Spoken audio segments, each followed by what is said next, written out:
What go on, my people? Man like Mike back with another one, and today we're going to talk about fragrances that fragrance influencers have encouraged me to buy and my thoughts on them. So this is Nautica Voyage, the first one. It is 100 milliliter or 3.3 fluid ounces. It smells very watery, watermelony, cucumber, and a bit aquatic. I was encouraged to buy this one from Jeremy Fragrance. There's a time years ago where I used to go on about this one. Now, for the price, it's very good because I picked it up for £20 at the time. Yeah, which is, I'm guessing, around in between 22 to $30 US dollars. So, yeah. And this is how the atomizer looks. But for me, it's not one I tend to reach for much anymore, simply because I've got dozens of fragrances that I find better quality smelling than this. It is a good fragrance, so if you're someone that goes to school or lives in warmer climates or both, you know what? Definitely don't roll this one out. It's a nice cucumbery watermelon smell that works well in warm climates. But for me, it's not one I personally tend to reach for anymore.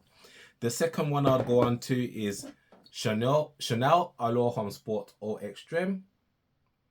And the person that encouraged me to buy this is, I wouldn't say encouraged, that's probably the wrong word, who made me think about purchasing this, I should say, was Monica Colons, I believe her name is. She is a Polish lady, I believe, and she lives somewhere in the Midlands. I could be wrong, but yeah. And her story was when she purchased this one. No, when she not when she purchased it. I know she does have it, but when she was on a train, someone walked past there, and it left a wonderful scent trail, which is true. The scent trail on this, I'm talking about this the sillage, because it smells tremendous. I get lots of compliments with this. Me personally, it works really well for me. This one, it's one I tend to reach for the gym, mainly around autumn slash fall or spring. This is one I tend to. It smells lovely. Smells citrusy. Smells creamy with a little bit of green. I really like this one. So thank you, Monica, for this. Guys, if you see any of the fragrance content creators that I mentioned and you watch them, don't be afraid to say, I can't leave a comment on their channel saying man like Mike underscore 89 sent me here. The third one, you know I love this fragrance. I love this Louis Vuitton Imagination. Now, some people might say it's over exaggerated, it's over gas, but the person who encouraged me to buy this one, his name is his YouTube name is SKG Sense. I believe he's based in Canada, but he's got a yardy twang to his accent. So I love this video, but I don't see much videos from him any these days, sadly. But this one, I shouldn't really need to talk about imagination, but yeah, I will anyway. This one is another 100 ml, 3.4 fluid ounces, nice and soapy. Neroli. Some people say they smell ginger. I love the smell of this. It's just clean, luxurious. My favorite fragrance in my collection so far. It's one I tend to reach. You know what? It's one more for the summer months. I'd reach for Bleu de Chanel more for the cooler months if I just want fresh, clean, not want to do too much. But this can still hold its own all year round for any occasion. Gym, dates, summer, winter, business meetings, primary school, secondary school, college, university, whatever. This has got you. Performance is good.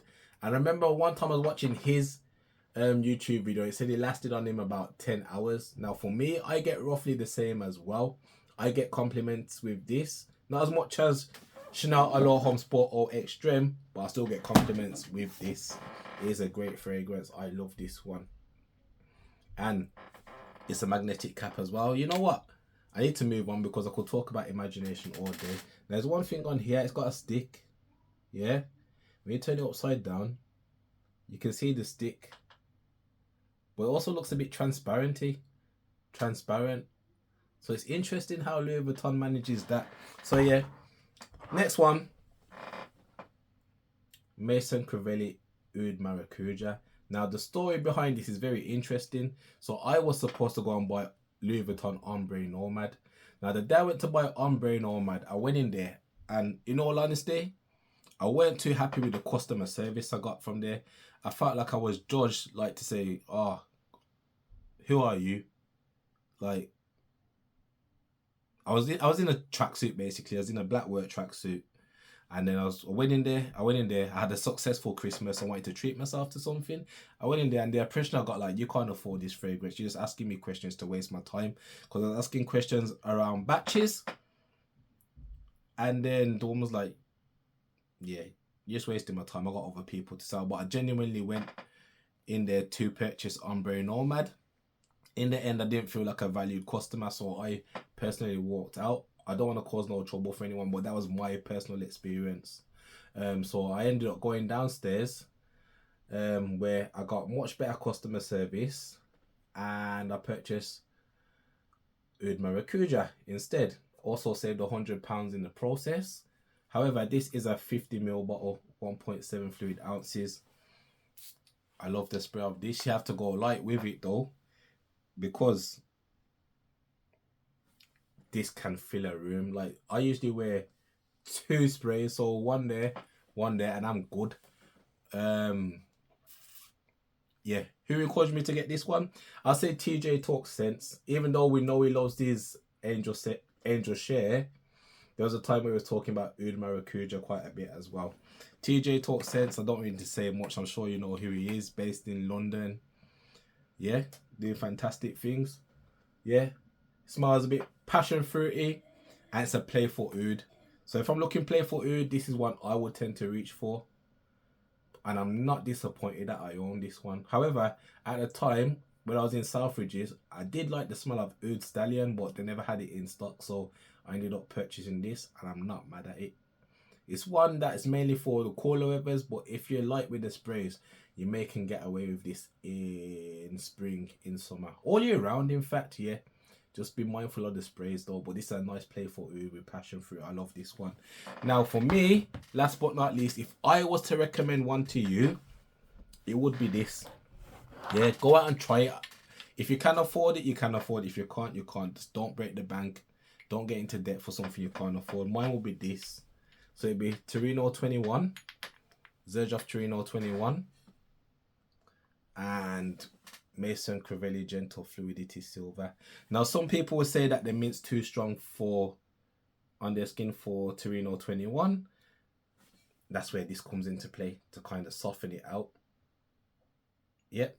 Some people will say this is nice, but the performance, they'll say, is not that great. That's where this will come into play. Performance and projection. So they kind of complement each other in weird ways. Like rice and chicken, fish and chips, bangers and mash, whatever. So how I would do it, if it was me, I would layer this one on first, Xerjoff Torino 21, and then I'd apply MFK Gentle Fluidity Silver on top of the Torino 21. I'll do about 5 sprays, so it'd be one here, one here, one here, one at the back and one there, and the same 1, 2, 3, 4, 5. Give this layering combination a try, guys. But yeah, I hope this video has helped you guys, and yeah, if you got any questions for me, leave them in the comments. Other than that, guys, my usual thing, you know what I go on right about now. Stay fresh, stay blessed.